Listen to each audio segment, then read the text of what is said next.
આજે આપણે સ્ટડી કરીશું MySQL open source relational database management system વિશે.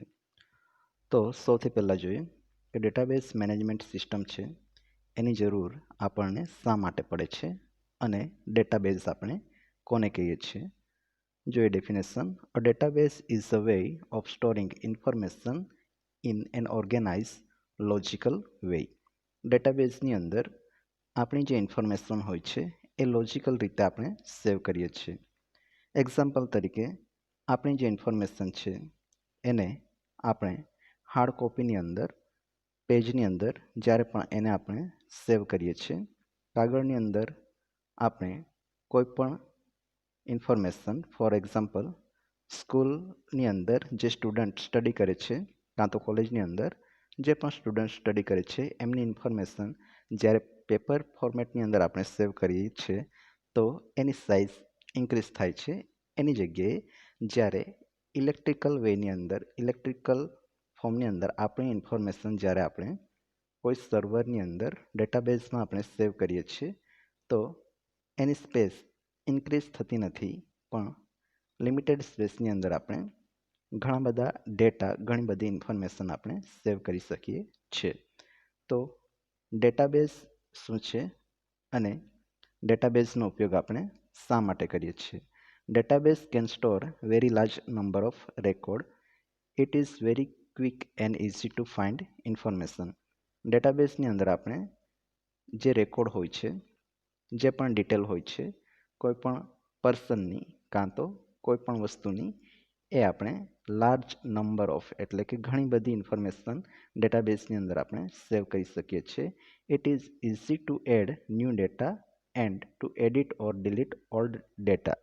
ડેટાબેઝની અંદર જો એવા ડેટા હોય કે જેની આપણને જરૂર નહીં હોય તો એને આપણે ઇઝીલી ડિલીટ કરી શકીએ છીએ, એની અંદર એડિટ કરી શકીએ છીએ કાં તો ન્યૂ ડેટા આપણે એડ કરી શકીએ છીએ. Data can search easily. ડેટાને જ્યારે આપણે ફાઇન્ડ કરવું હોય ડેટાબેઝની અંદર, ડેટા ટેબલની અંદર, તો એને આપણે ઇઝીલી સર્ચ કરી શકીએ છીએ. જ્યારે પેપર ફોર્મેટની અંદર જે બી ઇન્ફોર્મેશન આપણે સેવ કરીએ છીએ એને ફાઇન્ડ કરવું ઇઝી હોતું નથી. તો ડેટાબેઝનો યુઝ આપણે હાલના સમયની અંદર કઈ જગ્યાએ કરીએ છીએ. The police have detail of all non criminal in database. પોલીસની પાસે જે પણ ક્રિમિનલ્સ હોય છે એની ઇન્ફોર્મેશન હોય છે અને એ પણ કોઈ ટેબલ ફોર્મેટની અંદર સેવ હશે. ફોર એક્ઝામ્પલ એક્સેલ શીટ કાં તો માઇક્રોસોફ્ટ ઓફિસનું જે આપણે એક્સેસ ડેટાબેઝ યુઝ કરીએ છીએ એની અંદર આપણે ડેટા સેવ કરી શકીએ છીએ. એવી જ રીતે MySQL જે છે એ પણ ડેટા સેવ કરવા માટે વેલ પોપ્યુલર ડેટાબેઝ છે.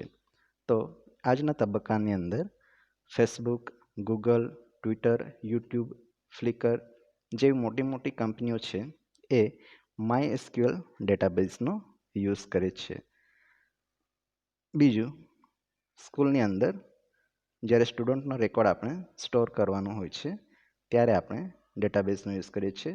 હોસ્પિટલની અંદર પેશન્ટની ડિટેલ તેમજ મેડિસિનની ડિટેલ પણ આપણે ડેટાબેઝની અંદર સેવ કરી શકીએ છીએ.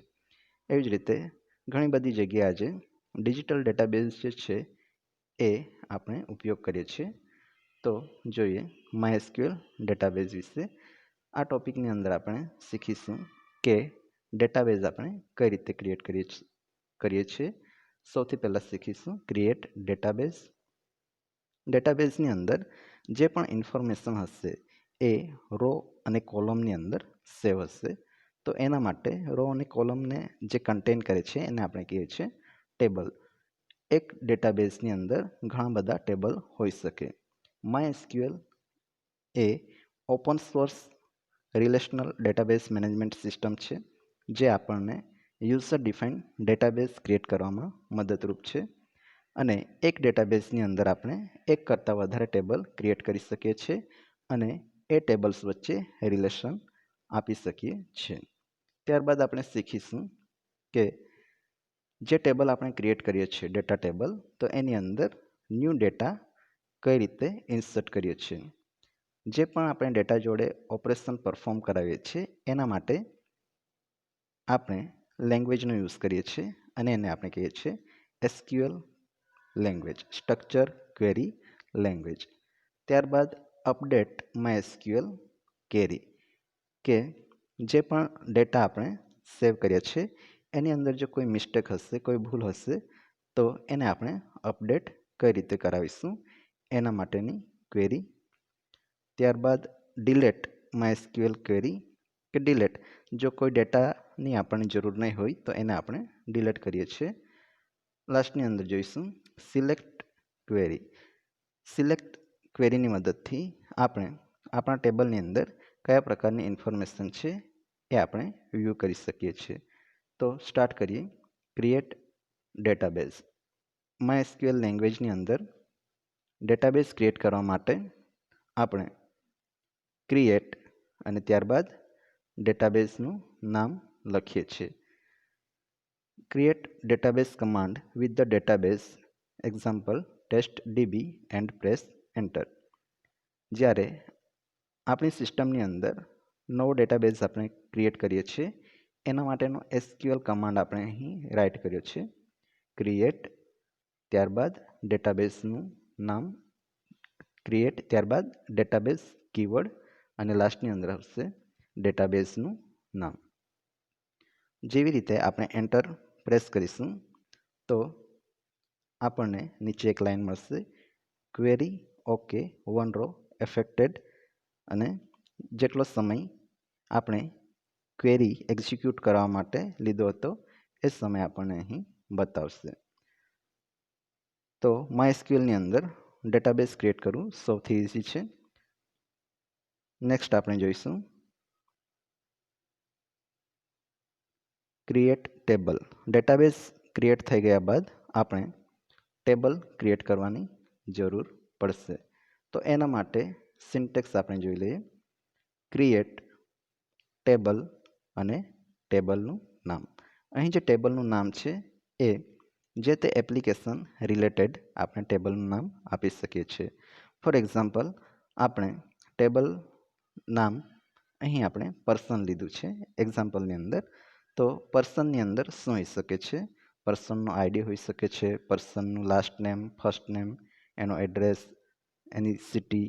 એ જે છે એ જે કોલમ આપણે ટેબલની અંદર એડ કરવાના છે એ કોલમ રિલેટેડ આપણે ટેબલનું નામ આપીશું. નેક્સ્ટ જોઈએ સિન્ટેક્સની અંદર જ્યારે પણ આપણે ટેબલ ક્રિએટ કરીએ છીએ તો સૌથી પહેલાં આપીએ છીએ કોલમ, એટલે કે ટેબલ આપણને આ ફોર્મેટની અંદર હશે, રો અને કોલમ. જે આડી હરોળ છે, હોરિઝોન્ટલ છે, એને આપણે કહીએ છીએ રો, અને જે વર્ટિકલની અંદર આપણે જોઈ શકીએ છીએ એને આપણે કહીએ છીએ કોલમ. તો સૌથી પહેલાં આવશે કોલમ નેમ. કોલમની અંદર કયા પ્રકારના ડેટા આપણે સેવ કરવાના છે એનો ડેટા ટાઈપ. જો આપણે અહીં ન્યુમેરિકલ વેલ્યુ સેવ કરીએ છીએ તો એનો ડેટા ટાઈપ આપણે લઈ શકીએ છીએ ઇન્ટીજર, પણ નોન ન્યુમેરિકલ વેલ્યુ હશે કાં તો ટેક્સ્ટ ફોર્મેટની અંદર કોઈ વેલ્યુ આપણે સેવ કરીએ છીએ તો એનો ડેટા ટાઈપ હશે વેરચેર, સ્ટ્રિંગ. એ રીતના આપણે અલગ અલગ ડેટા ટાઈપનો યુઝ કરી શકીએ છીએ. તો ક્રિએટ ટેબલ માટે કોલમનું નામ આવશે, કોલમની અંદર કયા પ્રકારના ડેટા છે એનો ડેટા ટાઈપ, અને એની સાઇઝ આપણે બ્રેકેટની અંદર મેન્શન કરવાની રહેશે. કે ફોર એક્ઝામ્પલ આપણે કોલમ લીધી મોબાઈલ અને એનો ડેટા ટાઈપ આપણે લઈએ છીએ ઇન્ટીજર. મોબાઈલ નંબરની જે લેન્થ હશે એ હશે 10, કે મોબાઈલ નંબર જે છે એ 10 નંબર ઓફ લેન્થથી વધારે હોવો જોઈએ નહીં. એના માટે આપણે સાઇઝ મેન્શન કરવાની જરૂર હોય છે. એ જ રીતના એક કોલમ ડિક્લેર કરી તો ટેબલની અંદર જેટલી પણ કોલમ હશે એ આપણે રાઇટ કરવી પડશે, એનો ડેટા ટાઈપ અને એની સાઇઝ. ત્યારબાદ બ્રેકેટ ક્લોઝ અને સેમિકોલોન. એક્ઝામ્પલની અંદર જોઈ લઈએ. ક્રિએટ, ત્યારબાદ ટેબલ, અને ટેબલનું નામ છે પર્સન. પર્સન ટેબલની અંદર જે પણ પર્સન છે એનો આઈડી હશે અને એનો ડેટા ટાઈપ આપણે લીધો છે ઇન્ટીજર. સેકન્ડ કોલમ છે લાસ્ટ નેમ, ડેટા ટાઈપ છે વેરચેર. માયસ્ક્યુએલની અંદર જે ડેટા ટાઈપ આપણે લઈએ છીએ વેરચેર, કે જેની અંદર આપણે સ્ટ્રિંગ ફોર્મેટની અંદર વેલ્યુ સેવ કરી શકીએ છીએ. અને એની સાઇઝ આપણે લીધી છે 255, જે બાય ડિફોલ્ટ છે. ફર્સ્ટ નેમ, ડેટા ટાઈપ વેરચેર અને સાઇઝ. એડ્રેસ, એનો પણ ડેટા ટાઈપ છે વેરચેર અને એની સાઇઝ. ત્યારબાદ પર્સનની જે સિટી છે એ સિટી અને વેરચેર સાઇઝ, લાસ્ટની અંદર સેમિકોલન. તો આ રીતના આપણે માયસ્ક્યુએલની અંદર ટેબલ ક્રિએટ કરી શકીએ છીએ. નેક્સ્ટ આપણે જોઈશું ટેબલ ક્રિએટ કર્યા બાદ ટેબલની અંદર ડેટા આપણે ઇન્સર્ટ કરાવવા પડશે. જે પણ આપણી ઇન્ફોર્મેશન છે એને આપણે ઇલેક્ટ્રિકલ ફોર્મેટની અંદર સેવ કરીએ છીએ લોજિકલ ફોર્મેટમાં. તો એના માટેની ક્વેરી આપણે જોઈ લઈએ. ઇન્સર્ટ ક્વેરીનું સિન્ટેક્સ અહીં આપેલી છે. સિન્ટેક્સની અંદર ઇન્સર્ટ કીવર્ડ, ત્યારબાદ ઇન્સર્ટ ઇન્ટુ ટેબલ નેમ. જે ટેબલની અંદર આપણે ડેટા ઇન્સર્ટ કરાવવાના છે ડેટાબેઝની અંદર એક કરતાં વધારે ટેબલ હોઈ શકે છે. તો પર્ટિક્યુલર ટેબલનું અહીં નામ આવશે. ફોર એક્ઝામ્પલ આપણે લીધું છે કસ્ટમર ટેબલ, તો કસ્ટમર ટેબલનું નામ આવશે અહીં. ત્યારબાદ ટેબલની અંદર જે પણ કોલમ છે એનું નામ લખવાનું છે. જ્યારે આપણે સૌથી પહેલાં ટેબલ ક્રિએટ કરીએ છીએ ત્યારે કોલમ નેમ, એનો ડેટા ટાઈપ અને એની સાઇઝ લખીએ છીએ. પણ જ્યારે ટેબલ ક્રિએટ થઈ ગયા બાદ આપણે જસ્ટ કોલમ નેમ લખવાના છે. જેટલી બી કોલમ આપણે લીધી છે એ કોલમનું આપણે નામ લખવાનું છે. એક્ઝામ્પલમાં આપણે લીધું છે customer name, contact name, address, city, postal code અને કન્ટ્રી. આ જે છે એ કસ્ટમર ટેબલની અંદર જે પણ કોલમ છે એ કોલમનું નામ હશે.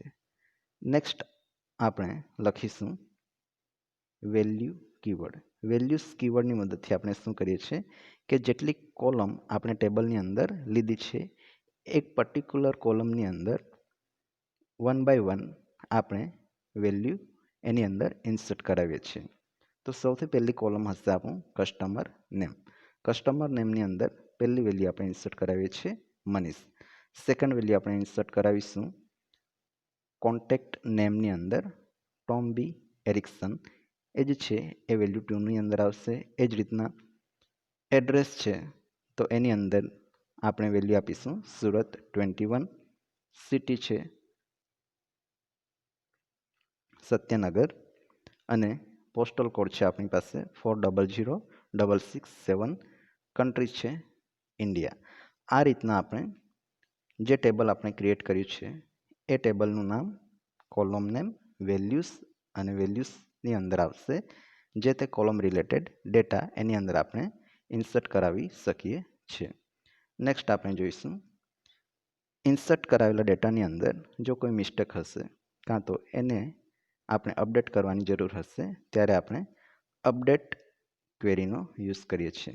એના માટેની સિન્ટેક્સ છે અપડેટ ટેબલ નેમ અને યુઝ કરીશું સેટ.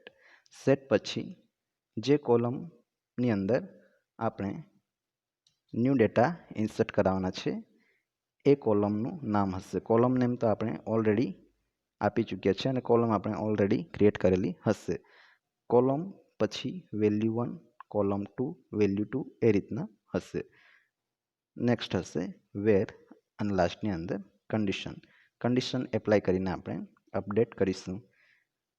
એક્ઝામ્પલની અંદર જોઈએ અપડેટ કસ્ટમર, અપડેટ પછી ટેબલનું નામ છે કસ્ટમર, સેટ કોન્ટેક્ટ નેમ, જ્યાં ટોમ બી એરિક્સન હતું એ જગ્યાએ આપણે સેટ કરીશું જોન.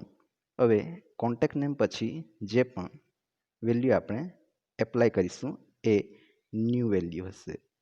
ન્યૂ વેલ્યુ હશે એની જગ્યાએ આપણે ઓલ્ડ વેલ્યુ લખીએ નહીં, કેમ કે ન્યૂ વેલ્યુ આપણે સેટ કરીએ છીએ કસ્ટમર આઈડી 1ની અંદર. તો કોન્ટેક્ટ નેમ જ્યાં ટોમ બી એરિક્સન હતું એની જગ્યાએ આપણે અપડેટ કરીશું જોન. સિટી આપણે અપડેટ કરીશું New York, where customer ID is equal two 1. આપણે આપણા ટેબલની અંદર આપણું ટેબલનું નામ છે કસ્ટમર. કસ્ટમરની અંદર કસ્ટમર આઈડી નામની જે ફિલ્ડ છે એની અંદર કસ્ટમરનું નેમ આપણે અપડેટ કરીએ છીએ જોન અને સિટી અપડેટ કરીએ છીએ ન્યુયોર્ક. તો આ જે છે એ આપણા માટે થશે ન્યૂ વેલ્યુ. ઓકે, તો આ થઈ ગયું આપણું અપડેટ MySQL ક્વેરી. નેક્સ્ટ આપણે જોઈએ, જ્યારે પણ આપણને ડેટાની જરૂર નહીં હોય ડેટાબેઝ મેનેજમેન્ટ સિસ્ટમની અંદર, તો આપણને ફેસિલિટી પ્રોવાઈડ કરે છે કે જે ડેટાની આપણને જરૂર નથી એને આપણે ડિલીટ કરી શકીએ છીએ. તો જોઈએ સિન્ટેક્સ ડિલીટ કરવા માટેની ક્વેરીની. ડિલીટ ફ્રોમ ટેબલ નેમ, જે ટેબલમાંથી આપણે ડેટા ડિલીટ કરવાના છે એ ટેબલનું નામ, વેર અને કન્ડિશન. વેર પછી આવશે કન્ડિશન. એક્ઝામ્પલમાં delete from customers where customer name is equal to John. હવે આપણે કસ્ટમર ટેબલમાંથી એ રોને ડિલીટ કરીશું. આખો રેકોર્ડ, આખી રો ડિલીટ થઈ જશે કે જ્યાં કસ્ટમરનું નામ આપણે આપ્યું હોય જોન, કાં તો કસ્ટમર આઈડી આપણે આપ્યું હશે 1. તો જે તે વેર કન્ડિશનની અંદર, વેર પછી કન્ડિશનની અંદર જે પણ આપણે વેલ્યુ અપ્લાય કરી હશે એ વેલ્યુ રિલેટેડ આપણા ટેબલમાંથી રો ડિલીટ કરશે ડિલીટ SQL ક્વેરી. તો જોઈએ આ જેટલી પણ ક્વેરીઝ આપણે જોઈ ગયા કે create database, create table, insert data into table, update data into table, ત્યારબાદ સિલેક્ટ અને ડિલીટ. આ જે ક્વેરીઝ આપણે અહીં શીખી ગયા એને આપણે પ્રેક્ટિકલ રીતે વ્યૂ કરીએ.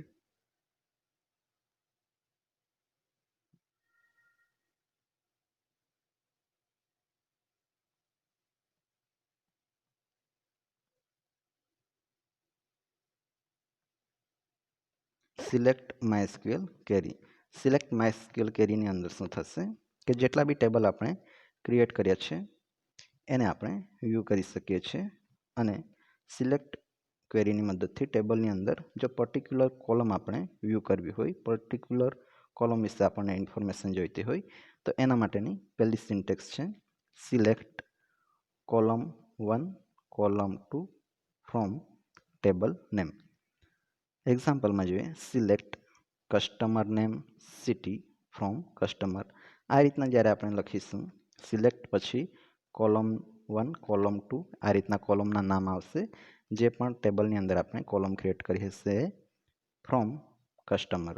કસ્ટમર નામનું જે ટેબલ છે એમાંથી આપણે ફક્ત કસ્ટમર નેમ અને સિટી આપણે વ્યૂ કરવાના છે. એને આપણે સિલેક્ટ કરીને જોઈ શકીએ છીએ.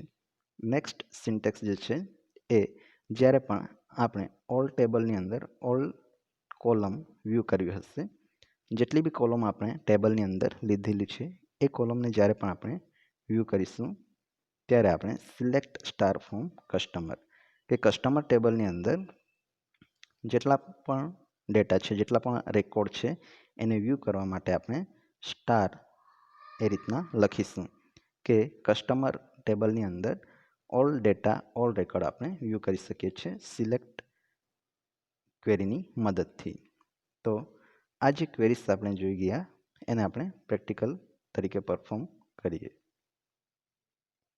તો સૌથી પહેલાં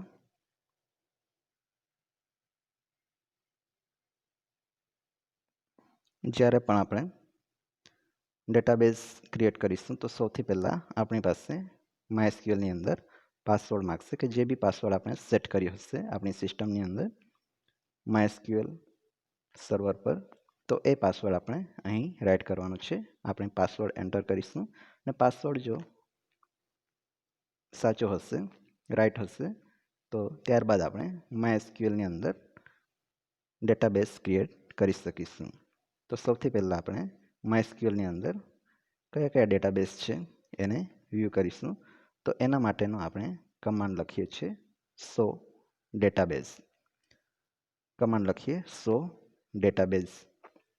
આપણી સિસ્ટમની અંદર કેટલા ડેટાબેઝ છે એ જાણવાની આપણને જરૂર હશે. કેમ કે જો આપણે ડેટાબેઝ ક્રિએટ કરીએ છીએ તો જે ન્યૂ ડેટાબેઝ ક્રિએટ કરીશું એનું નામ આ જેટલા બી એક્ઝિસ્ટ ડેટાબેઝ છે અવેલેબલ છે આપણી પાસે એ ડેટાબેઝ જેવું હોવું જોઈએ નહીં, એના કરતાં ડિફરન્ટ ડેટાબેઝ આપણે ક્રિએટ કરીશું.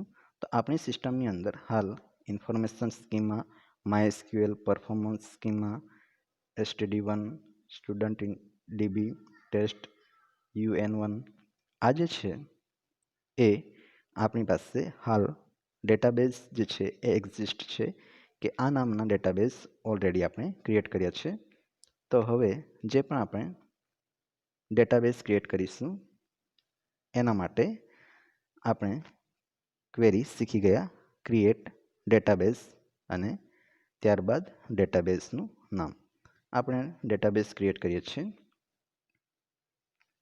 Computer info. કોમ્પ્યુટર ડિપાર્ટમેન્ટની અંદર જેટલા પણ સ્ટુડન્ટ હશે એના વિશેની ઇન્ફોર્મેશન આપણે આ ડેટાબેઝની અંદર સેવ કરીશું. તો આપણી ક્વેરી સાચી છે. Query okay, 1 row affected. આપણું ડેટાબેઝ ક્રિએટ કરવાનું ટાસ્ક કમ્પ્લીટ થઈ ગયું છે. હવે એ ડેટાબેઝને આપણે યુઝ કરવું પડશે. વિધાઉટ યુઝ આ ડેટાબેઝની અંદર આપણે કોઈ પણ ટેબલ જનરેટ કરી શકીશું નહીં. તો આપણે ન્યૂ કમાન્ડ લખીએ છીએ SQL કમાન્ડ કે યુઝ કોમ્પ્યુટર ઇન્ફો. આપણને આઉટપુટની અંદર મળશે database change. Use computer info જે આપણે લખ્યું છે એની મદદથી આપણે કોમ્પ્યુટર ઇન્ફો નામનું જે ડેટાબેઝ છે એને યુઝ કરી શકીએ છીએ. ત્યારબાદ આપણે હવે ફરીથી જોઈએ સો ટેબલ્સ. હવે ડેટાબેઝ ક્રિએટ કર્યું અને ડેટાબેઝની અંદર આપણે ચેક કરવું પડશે કે ડેટાબેઝની અંદર ટેબલ કેટલા ક્રિએટ કરેલા છે. હાલ આપણે ટેબલ ક્રિએટ કર્યા નથી, જસ્ટ ડેટાબેઝ ક્રિએટ કર્યું છે. તો આઉટપુટ આપણને મળશે એમ્પ્ટી સેટ કે કોમ્પ્યુટર ઇન્ફો નામના ટેબલની અંદર કોઈ પણ પ્રકારનું ટેબલ ક્રિએટ થયેલું નથી. કોમ્પ્યુટર ઇન્ફો નામનું જે ડેટાબેઝ છે એની અંદર એક પણ ટેબલ ક્રિએટ કર્યું નથી. તો આપણે ક્રિએટ કરીશું ટેબલ. એના માટેની ક્વેરી છે ક્રિએટ ટેબલ એસ ઇન્ફો નામનું ટેબલ આપણે ક્રિએટ કર્યું છે. ત્યારબાદ બ્રેકેટ અને સેમિકોલોન. બ્રેકેટની અંદર શું આવશે કે કોલમનું નામ આવશે અને કોલમની અંદર કયા પ્રકારના ડેટા છે એના વિશેનું ડેટા ટાઈપ અને એની સાઇઝ. તો કોલમ નેમ આપણે લીધું છે SID અને એનો ડેટા ટાઈપ આપણે લીધો છે વેરચેર. એની સાઇઝ મેન્શન કરી છે 10. Student ID data type varchar, size એની લીધી છે 10. નેક્સ્ટ કોલમ આપણી ટેબલની અંદર હશે સ્ટુડન્ટ નેમ, એનો પણ ડેટા ટાઈપ હશે વેરચેર અને એની સાઇઝ આપણે મેન્શન કરીએ 20. નેક્સ્ટ સ્ટુડન્ટનો એડ્રેસ અને એનો ડેટા ટાઈપ આપણે લઈશું વેરચેર, સાઇઝ હશે 30. આ રીતના આપણે એક ટેબલ ક્રિએટ કર્યું છે જેનું નામ આપણે આપ્યું છે એસ ઇન્ફો અને એસ ઇન્ફોની અંદર 3 કોલમ આપણે લીધી છે સ્ટુડન્ટ ID, સ્ટુડન્ટ નેમ, સ્ટુડન્ટનું એડ્રેસ. ચેક કરી લઈએ કે જે પણ ટેબલનું નામ છે એની અંદર કોલમ નેમ છે પ્લસ જે ડેટા ટાઈપ આપ્યો છે એની અંદર કોઈ સ્પેલિંગ મિસ્ટેક તો નથી. તો એન્ટર પ્રેસ કરીશું. ક્વેરી ઓકે છે. હવે આપણે જે ટેબલ ક્રિએટ કર્યું છે એને આપણે વ્યૂ કરીએ કે આપણા ડેટાબેઝની અંદર કેટલા ટેબલ છે. તો એક ટેબલ આપણે ક્રિએટ કર્યું છે એસ ઇન્ફો નામનું table. Table in computer info. Computer info નામનું જે ડેટાબેઝ આપણે ક્રિએટ કર્યું હતું એની અંદર આપણને એસ ઇન્ફો નામનું જે ટેબલ આપણે ક્રિએટ કર્યું છે એ અહીં લિસ્ટ કરે છે કે ફક્ત એક ટેબલ આપણે ક્રિએટ કર્યું છે. હવે નેક્સ્ટ વર્ક જે આપણું હશે એ ટેબલની અંદર જે એસ ઇન્ફો નામનું ટેબલ છે એની અંદર આપણે રેકોર્ડ ઇન્સર્ટ કરાવી છે. તો લખીશું query insert into S info એટલે table name, insert into table name S info bracket values અને ફરીથી બ્રેકેટ અને સેમિકોલન. તો ફર્સ્ટ બ્રેકેટની અંદર આપણે શીખી ગયા કે ફર્સ્ટ બ્રેકેટની અંદર જે પણ એસ ઇન્ફોની અંદર આપણે કોલમ લીધી છે S ID, S name, S address, તો એ ફર્સ્ટ બ્રેકેટની અંદર આપણે રાઇટ કરવાની હશે. અને જે રીતના આપણે એસ આઈડી લખ્યું હશે એ જ રીતના લખવું પડશે. કેપિટલ અને સ્મોલ લેટર આપણે વ્યવસ્થિત ટાઈપ કરવાના હશે. જો કેપિટલ અને સ્મોલની અંદર આપણે ભૂલ કરીશું તો આપણને એ રીતના મેસેજ આવશે કે આવી કોલમ આ ડેટાબેઝની અંદર અવેલેબલ નથી, આ ટેબલની અંદર નથી. So S ID, S name, S address અને એને રિલેટેડ આપણે વેલ્યુઝની અંદર વેલ્યુ ઇન્સર્ટ કરાવી છે. S ID A01, S name આપણે લખીએ છીએ, પહેલું નામ લખીએ છીએ સ્ટુડન્ટનું યુનેસ, સેકન્ડ નેમ આપણે લખીએ છીએ, સેકન્ડની અંદર આપણે લખીએ છીએ સ્ટુડન્ટનો એડ્રેસ, એમાં આપણે લખીશું આનંદપુર.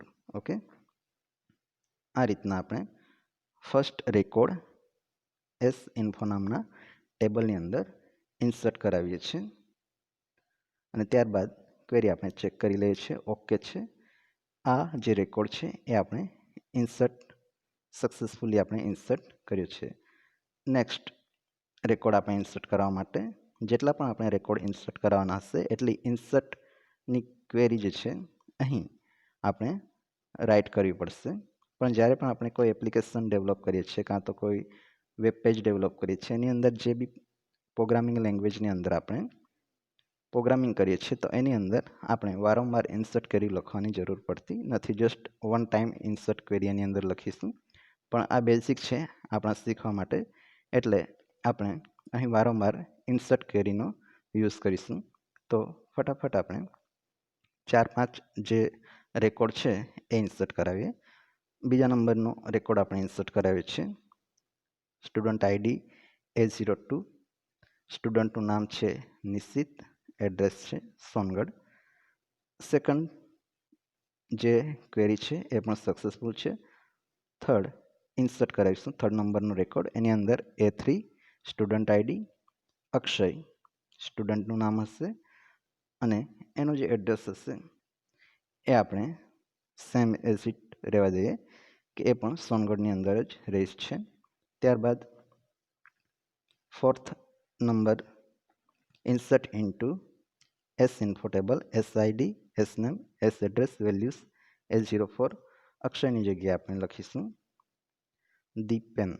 ઓકે, દીપેન સ્ટુડન્ટનું નામ હશે અને એનો એડ્રેસ આપણે લખીએ સુરત. દીપેન જે છે એ સુરતની અંદર રહે છે. એ રીતના રેકોર્ડ આપણે આપણા સ્ટુડન્ટ ઇન્ફોર્મેશન ટેબલની અંદર હાલ ઇન્સર્ટ કરાવી રહ્યા છે. ત્યારબાદ ફિફ્થ નંબરનો જે રેકોર્ડ છે insert into S ID, S name, value A05, Dipen અને સુરતની જગ્યાએ આપણે લખીશું VVN. ઓકે, આ રીતના 5 રેકોર્ડ જે છે એ આપણે ઇન્સર્ટ કરાવ્યા છે. હવે નેક્સ્ટ જે હશે એ કે આપણે જે ઇન્સર્ટ કરાવેલા છે રેકોર્ડ એ સક્સેસફુલી ઇન્સર્ટ થયેલા છે કે નહીં. તો એના માટે ટેબલને આપણે વ્યૂ કરવા માટે સિલેક્ટ ક્વેરીનો યુઝ કરીશું.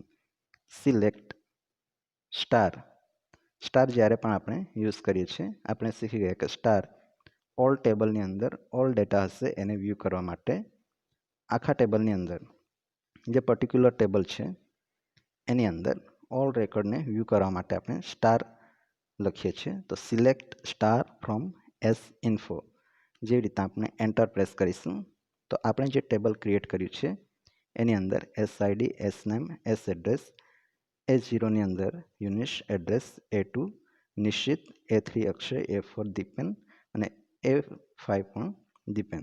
તો આ રીતના જે પણ આપણે સ્ટુડન્ટના ડેટા આપણા ટેબલની અંદર ઇન્સર્ટ કર્યા છે તો એ સક્સેસફુલી ઇન્સર્ટ થઈ ચૂક્યા છે. હવે નેક્સ્ટ ક્વેરી જેના વિશે આપણે સ્ટડી કરી ગયા કે એ સ્ટુડન્ટ આઈડીની અંદર A04 A05 અને સ્ટુડન્ટ નેમની અંદર દીપેન અને A05ની અંદર પણ દીપેન છે. આ જે આઈડી છે એને આપણે અપડેટ કરાવી હશે તો આપણે બીજી એક ક્વેરી જે છે અપડેટ ક્વેરીનો યુઝ કરીએ. તો જોઈએ અપડેટ ક્વેરી MySQLની અંદર કઈ રીતે લખીએ છીએ. અપડેટ પછી ટેબલનું નામ, જે ટેબલની અંદર આપણે અપડેટ કરવાના છે એ ટેબલનું નામ. આપણે હાલ એક જ ટેબલ ક્રિએટ કર્યું છે S-info અને S-infoની અંદર પણ દીપેન 2 વખત જે સ્ટુડન્ટનું નામ આવ્યું છે એ જગ્યાએ કાં તો સોનગઢ જે 2 વખત એડ્રેસની અંદર સિટીનું નામ આવ્યું છે એ જગ્યાએ આપણે અપડેટ કરાવી શકીએ છીએ. તો A04 અને A05 આ 2 જગ્યાએ આપણે દીપેન સેમ નામ સ્ટુડન્ટનું આવ્યું છે તો એ જગ્યાએ આપણે અપડેટ કરાવવાનું છે. તો આપણે લખીશું અપડેટ S-info S-name ની જગ્યાએ આપણે અપડેટ કરાવીશું. તો આપણી જે જૂની વેલ્યુ છે એ હાલ આપણી પાસે છે દીપેન નામની જે વેલ્યુ છે આપણી પાસે એ ઓલ્ડ વેલ્યુ છે જે અહીં ઇન્ડિકેટ કરેલી છે, ડિક્લેર કરેલી છે કે દીપેન આપણે ઓલરેડી ઇન્સર્ટ કરાવેલું છે એ આપણી ઓલ્ડ વેલ્યુ છે. તો એની જગ્યાએ આપણે લખીશું ન્યૂ વેલ્યુની અંદર દીપેનની જગ્યાએ આપણે લખીએ દીપક. ઓકે, આ દીપેનને આપણે કેન્સલ કરીશું અને એની જગ્યાએ આપણે લખીશું દીપક. હવે SIDની જગ્યાએ આપણે જે તે કોલમની અંદર SID આપણે આપ્યો છે એ આપણે લખીશું. તો આપણે SNameમાં લખીએ છીએ દીપક વેર SID હવે અહીં A04 પણ છે અને A05 પણ છે. તો આપણે A04 અને A05માંથી કોઈ પણ એક આઈડી આપણે અહીં સિલેક્ટ કરીએ છીએ. તો SIDની અંદર આપણે લખીએ છીએ A04ની અંદર જે સ્ટુડન્ટ આઈડી છે અને હાલ એની જગ્યાએ SName જે છે એ દીપેન છે ત્યાં આપણે સેટ કરવાનું છે દીપક. તો જોઈએ આપણે અપડેટ ક્વેરી રન કરાવીએ છીએ. જેવી અપડેટ ક્વેરી એક્ઝિક્યુટ થશે ક્વેરી ઓકે અને આપણને હવે જે પણ આપણે ડેટા અપડેટ કર્યા છે એને વ્યૂ કરવાની જરૂર પડશે કે આપણે ટેબલની અંદર જે અપડેટ કરેલા ડેટા છે કાં તો જે અપડેટ એડિટ આપણે કર્યું છે એ થયું છે કે નહીં. તો A04ની અંદર દીપેનની જગ્યાએ હવે આપણને મળવું જોઈએ દીપક. તો જોઈએ સિલેક્ટ સ્ટાર ફ્રોમ S-info. એ રીતના જ્યારે પણ આપણે ક્વેરી એક્ઝિક્યુટ કરાવીશું આપણને આપણું જે ટેબલ છે એની અંદર જે પણ રેકોર્ડ હતા એ અપડેટ જોવા મળશે. તો A04ની અંદર જે જગ્યાએ દીપેન હતું સ્ટુડન્ટનું નામ એ જગ્યાએ આપણે અપડેટ કરાવીએ છીએ દીપક. એનું એડ્રેસ સેમ એઝ ઇટ રહેશે સુરત, કેમ કે આપણે એડ્રેસને અપડેટ કરાવતા નથી. જો એડ્રેસને અપડેટ કરાવવું હોય તો એડ્રેસને પણ આપણે અપડેટ કરાવી શકીએ છીએ. અહીં આપણે ફક્ત એક કોલમ નેમની અંદર જે એક એટ્રીબ્યુટ છે દીપક એને આપણે અપડેટ કરાવ્યું છે. હવે નેક્સ્ટ ક્વેરી આપણે લખીએ કે આમાંથી આપણને કોઈ સ્ટુડન્ટની જે ઇન્ફોર્મેશન છે એની ફ્યુચરની અંદર જરૂર નથી. તો એ ઇન્ફોર્મેશન એ રેકોર્ડને આપણે ડિલીટ કરવા માગીએ છીએ. તો ડિલીટ ક્વેરી વિશે આપણે શીખી ગયા કે ડિલીટ ફ્રોમ, ત્યારબાદ આવશે ટેબલનું નામ. આપણે ટેબલનું નામ છે S-info. Delete from S-info where student ID A03. Akshay જે સ્ટુડન્ટ છે એની આપણને ફ્યુચરની અંદર એના જેટલા બી ડેટા છે એની ઇન્ફોર્મેશનને આપણને રિક્વાયરમેન્ટ પડશે નહીં. તો એના માટે આપણે એને ડિલીટ કરીશું. તો એના માટેની જે ક્વેરી છે એ હશે delete from S-info where SID A03. Query okay છે, 1 રો એફેક્ટેડ. હવે ફરીથી આપણે સિલેક્ટ ક્વેરીની મદદથી આપણે જોઈ લઈએ કે A03 સ્ટુડન્ટ આઈડી છે, સ્ટુડન્ટ નેમ અક્ષય છે અને એનો એડ્રેસ છે સોનગઢ, તો એ સ્ટુડન્ટનો રેકોર્ડ આપણા ટેબલમાંથી ડિલીટ થયેલો છે કે નહીં. તો આપણે એક્ઝિક્યુટ કરાવીએ છીએ સિલેક્ટ અને સ્ટાર ફ્રોમ એસ ઇન્ફો ટેબલની અંદર જે ડેટાની આપણને જરૂર નથી એને આપણે ડિલીટ કરીએ છીએ. તો આઉટપુટની અંદર આપણે જોઈ શકીએ છીએ A01, A02 અને A03 જે છે એ હાલ આપણા રેકોર્ડની અંદર નથી. આપણા રેકોર્ડમાંથી એને આપણે ડિલીટ કરીએ છીએ. તો આ જે ક્વેરી હતી બેઝિક કે ડેટાબેઝ ક્રિએટ કરવું, ત્યારબાદ ડેટાબેઝની અંદર ટેબલ ક્રિએટ કરવું, ટેબલની અંદર ન્યૂ ડેટા ઇન્સર્ટ કરવા, ઇન્સર્ટ કરેલા ડેટાની અંદર કોઈ મિસ્ટેક હોય તો અપડેટ કરવું, એ રીતના આપણે ક્વેરી જોઈ ગયા. અને અપડેટ કર્યા બાદ જો ફ્યુચરની અંદર આપણને ઓલ્ડ ડેટા હશે અને એ ઓલ્ડ ડેટાની જરૂર નહીં હોય તો એને આપણે ડિલીટ કરીએ છીએ. તો ડિલીટ ક્વેરી પણ આપણે શીખી ગયા. ત્યારબાદ જો આપણું ટાસ્ક કમ્પ્લીટ થઈ જાય તો પછી આપણે લખી શકીએ છીએ એક્ઝિટ. સો આ થઈ ગયું આપણું MySQLની અંદર બેઝિક, કે જેની અંદર આપણે શીખી ગયા ઇન્સર્ટ, અપડેટ, ડિલીટ